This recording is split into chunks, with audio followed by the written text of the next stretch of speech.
नमस्कार दोस्तों, जय गुरुदेव टीचिंग पॉइंट में आपका हार्दिक अभिनंदन है। आज मैं आपके सामने मैथ से संबंधित महत्वपूर्ण टॉपिक एलसीएम एंड एचसीएफ को लेके आया हूँ, जो कि परीक्षा उपयोगी है।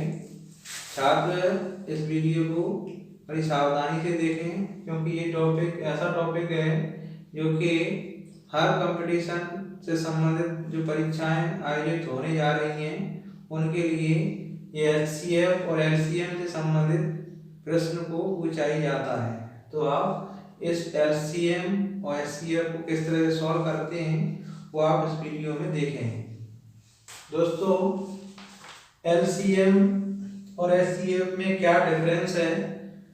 तो दोस्तों, डिफरेंस अगर देखा जाए तो काफ़ी है। एलसीएम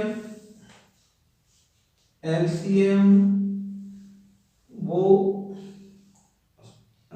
वह संख्या है जो छोटी से छोटी संख्या से जो संख्या डिवाइड हो उसको एलसीएम कहते हैं, और एचसीएफ वो संख्या होती है जो बड़ी से बड़ी संख्या से अगर किसी संख्या को डिवाइड किया जाता है तो एचसीएफ कहलाता है। एलसीएम में क्या होता है, जैसे मान लीजिए एक एग्जाम्पल के तौर पे 2, 4, 8 और 10, ये आपके सामने एक छोटी सी संख्या है। तो ये जो संख्या है इसको अगर हम छोटे से छोटे टेबल से अगर हम डिवाइड करते हैं तो वो एलसीएम कहलाता है। अगर जैसे मान लीजिए हम 2 से इसको डिवाइड करते हैं, 2 1 जा 2, 2 2 जा 4, 2 4 जा 8, 2 5 जा 10। इसी तरीके से 2 1 जा 2, 2 2 जा 4 और ये 5, और इस तरीके से ये, और ये इस तरीके से सारी संख्याएं डिवाइड जो हो रही हैं वो नीचे यानी छोटे से छोटे संख्या से हम इन संख्याओं को डिवाइड करते हैं तो उसको क्या कहते हैं? एलसीएम कहते हैं। जैसे इस एलसीएम को हम, हालांकि सभी छात्र एलसीएम को जानते होंगे, मुझे मालूम है, लेकिन मैं इसको क्यों बता रहा हूँ, क्योंकि मैं उस छात्र तक पहुंचना चाहता हूं जो एलसीएम में बिल्कुल जीरो है। इसीलिए मैं एलसीएम को परिभाषा देते हुए आपको बता रहा हूं। तो इसको हम कैसे करेंगे? 2 2 जा 4 और 4 2 जा 8 और 8 5 जा 40, यानी 5 दूनी 10, 10 दूनी 20, 20 दूनी 40। तो इस तरीके से अपना एलसीएम सॉल्व हो जाता है। दोस्तों, अगर हम एचसीएफ का एग्जाम लें तो एचसीएफ का एग्जाम क्या होगा? जैसे मान लीजिए एलसीएम का आपको पता चल गया कि कोई भी संख्या अगर छोटे से टेबल से काटते हैं तो एलसीएम कहलाता है। लेकिन अगर हम एचसीएफ को देखें, एचसीएफ, तो एचसीएफ में क्या होता है, जैसे मान लीजिए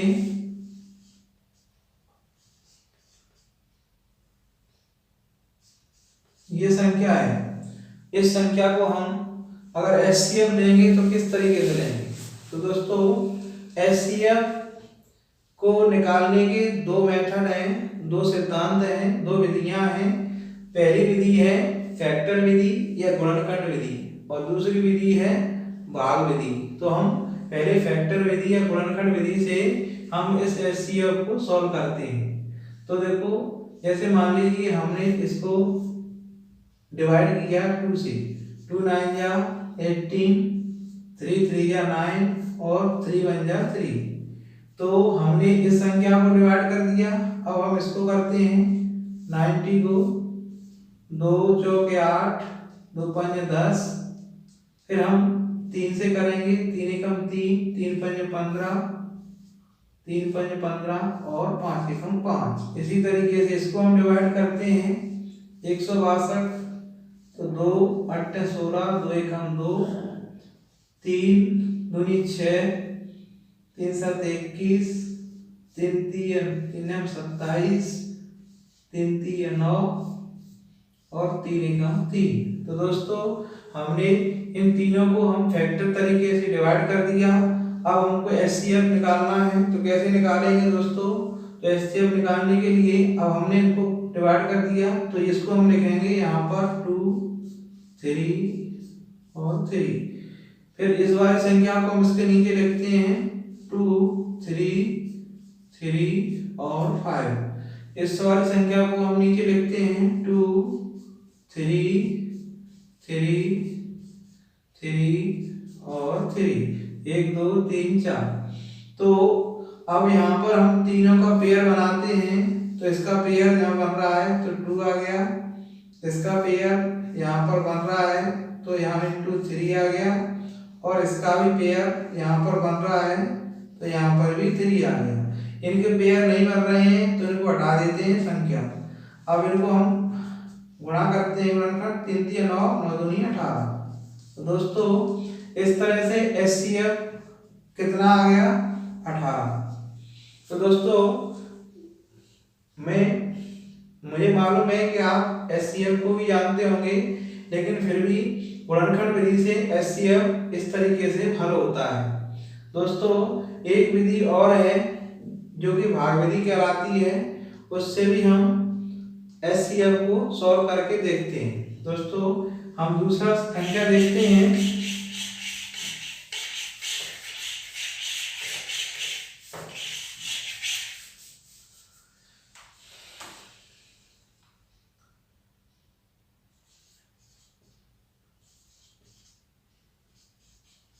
दोस्तों ये संख्या है, HCF की संख्या है ये। तो इसको हम गुणनखंड विधि से, आपने अभी जो पिछला सवाल देखा, इसको हम भाग विधि से करके देखते हैं। तो दोनों विधियों को स्टूडेंट को दोनों विधियों को आना चाहिए, क्योंकि परीक्षा में जितना हो सके कम समय में सवाल को सॉल्व करना आना चाहिए। इसीलिए दोनों विधियों को आना हर छात्र के लिए बहुत ही महत्वपूर्ण है। तो आपने अभी फैक्टर विधि से HCF को सॉल्व किया, अब हम इसको भाग विधि से सॉल्व करते हैं।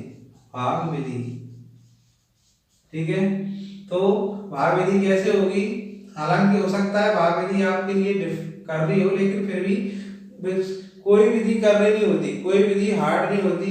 हर विधि को अगर टेक्निक समझ में आ गई तो हर विधि सरल हो जाती है। मैथ में कोई चीज कठिन नहीं है, सब चीजें सरल हैं, लेकिन छात्र के ऊपर डिपेंड करता है कि छात्र कितना तरीके से उसको प्रैक्टिस करता है।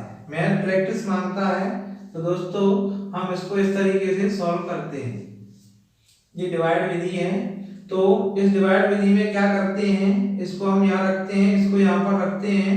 अब दोस्तों आपके सामने ये प्रॉब्लम हो सकती है कि 56 का हम टेबल तो आता नहीं है, फिर हम कैसे सॉल्व करें? तो दोस्तों कुछ जरूरी नहीं है, 5 का टेबल हम 8 से ज्यादा ना हो ऐसे पढ़ते हैं। तो 5 बन जा 5, क्योंकि 5 का पारा हम 2 बार पढ़ते हैं तो 10 हो जाएगा। तो 5 बन जा 5, तो इसका मतलब होगा 56 बन जा 56, ठीक है।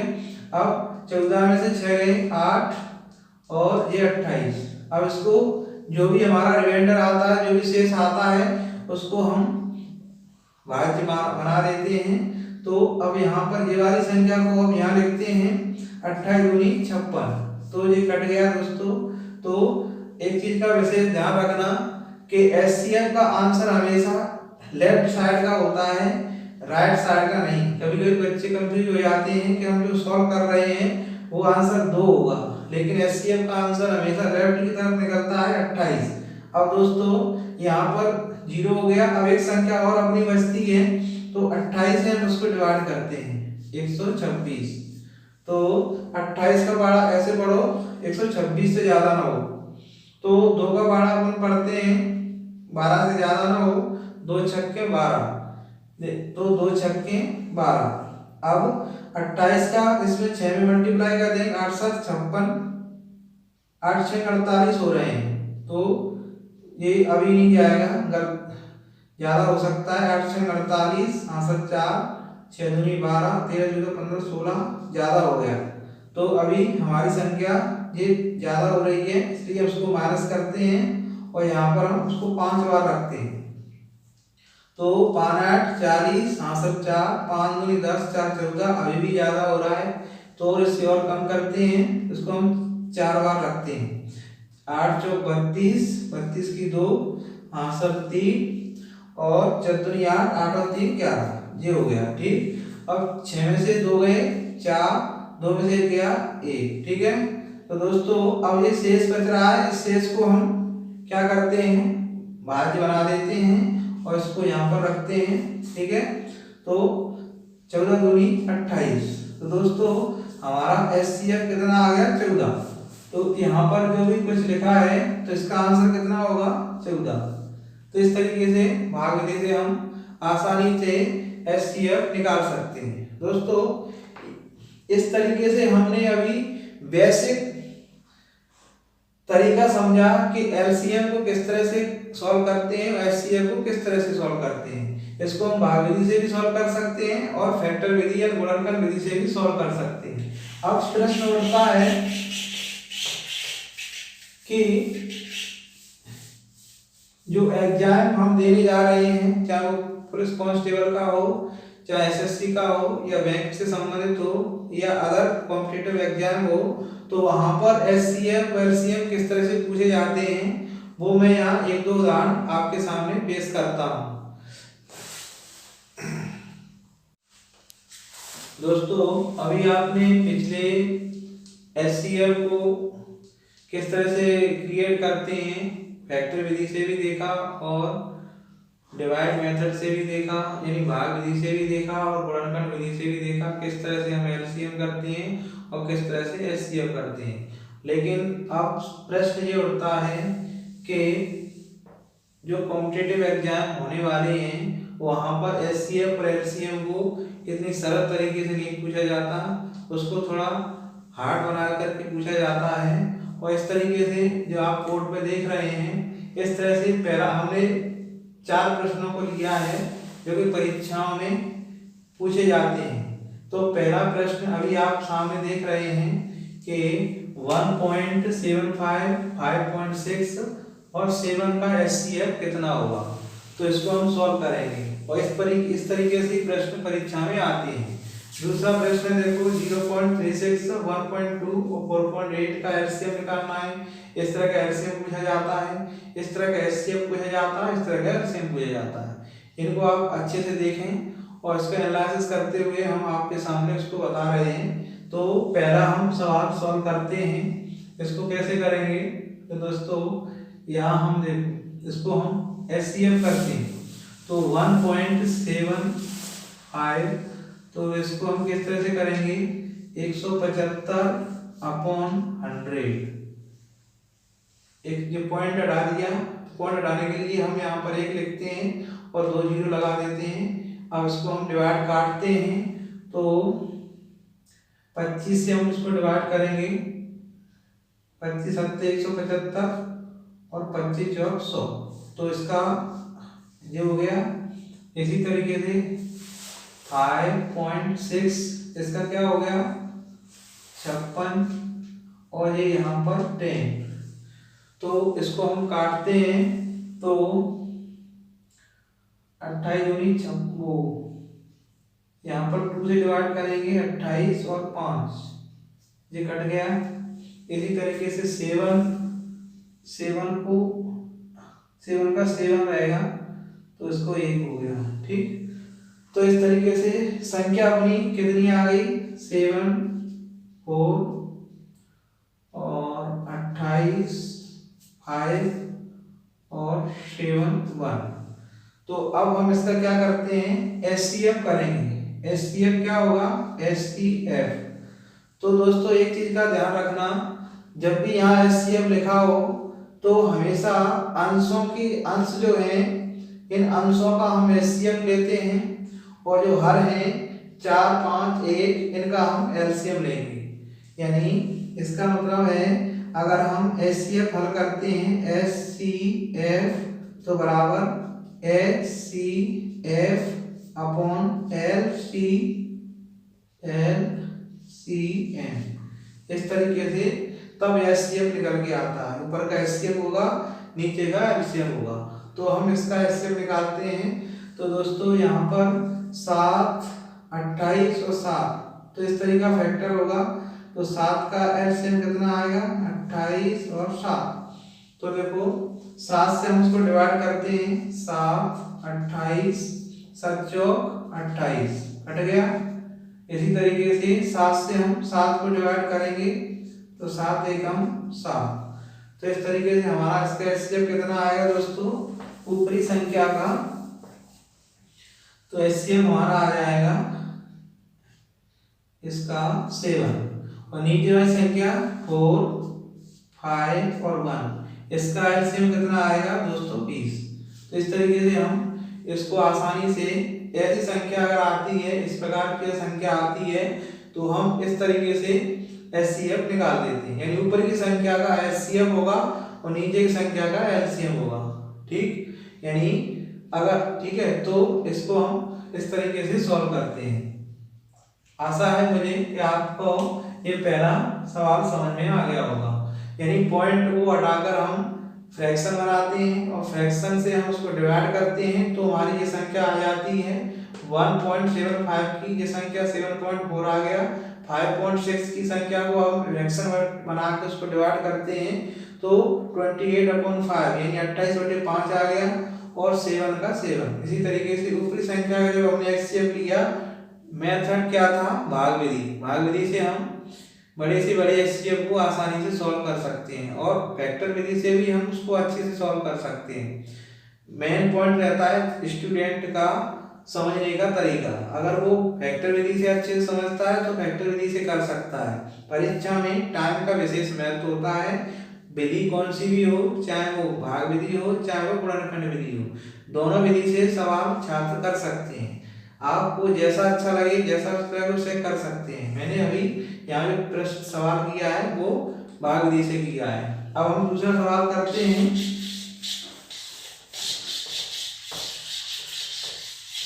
दूसरा प्रश्न है दोस्तों ये वाला 0.36 1.2 4.8, इसका क्या करना है एलसीएम करना है दोस्तों। एलसीएम मैंने बताया कि एलसीएम का मतलब क्या होता है, एलसीएम अगर इस तरह से आता है तो इसका फॉर्मूला है एलसीएम अपॉन एचसीएफ, ये होगा।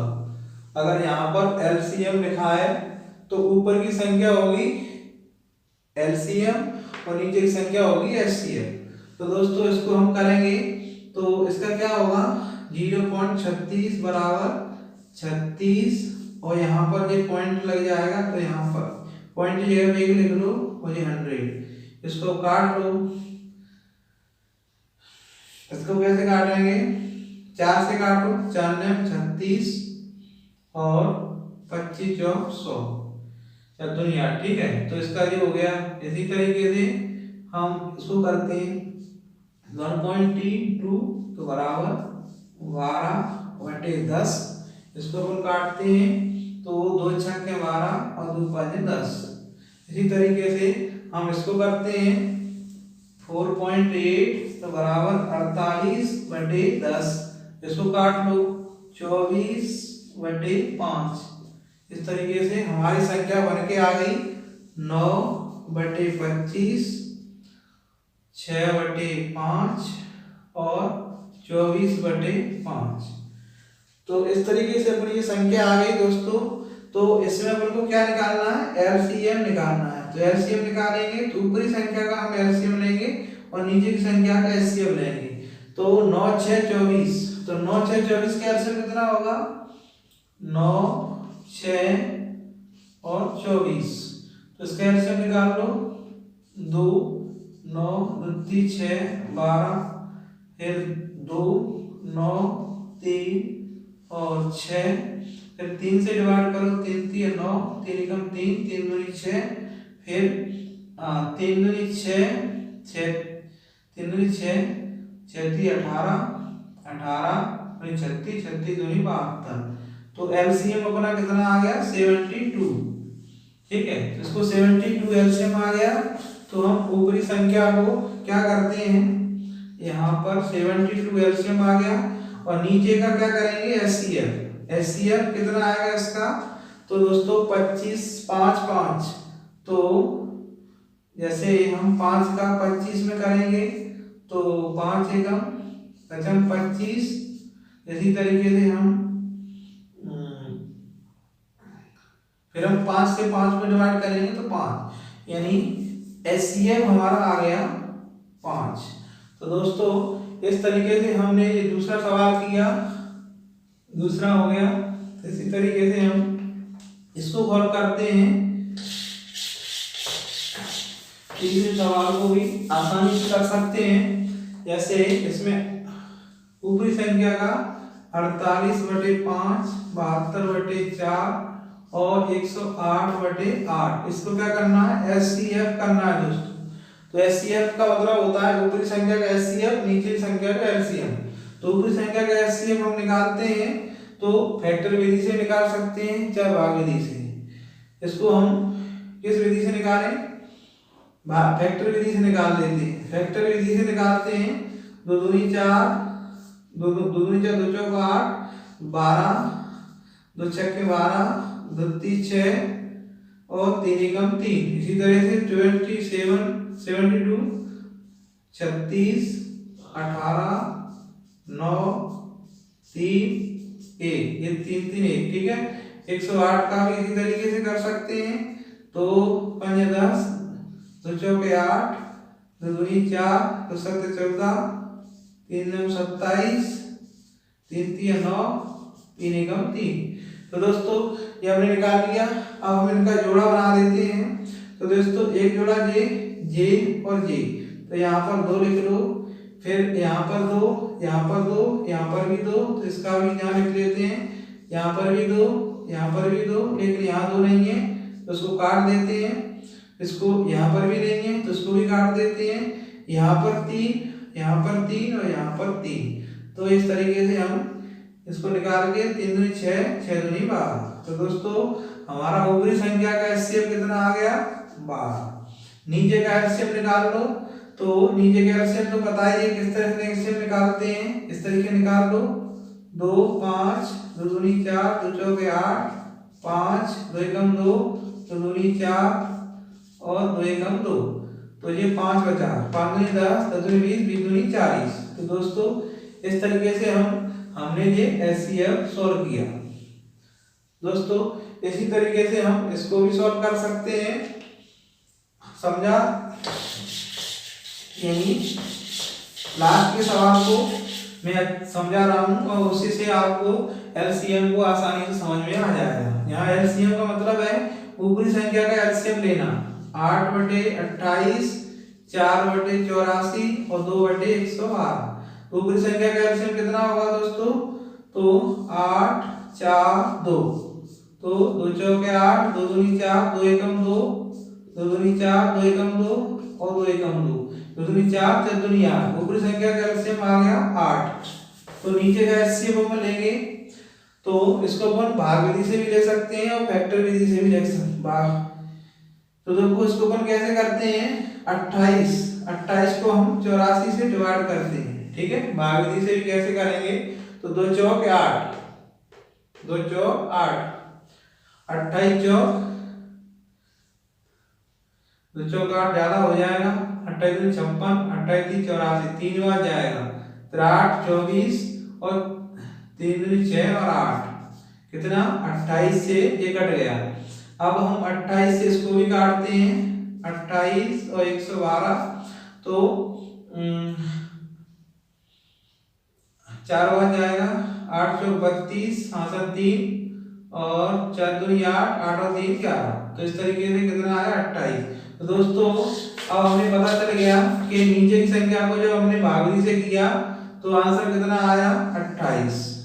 तो इस तरीके से हम आसानी से HCF या LCM सॉल्व कर सकते हैं। दोस्तों अभी आपने HCF और LCM को किस तरह से क्रिएट करते हैं, चाहे वो फैक्टर विधि से हो, चाहे वो मेथड डिवाइड विधि हो, भाग विधि हो, दोनों विधि से हम किसी प्रकार के HCF और LCM को निकाल सकते हैं। तो आप आज आपने परीक्षा से संबंधित अति महत्वपूर्ण प्रश्न HCF और LCM को अच्छे से समझा और मुझे पूर्ण आशा है कि आपको LCM और HCF अच्छे से समझ में आ गया होगा।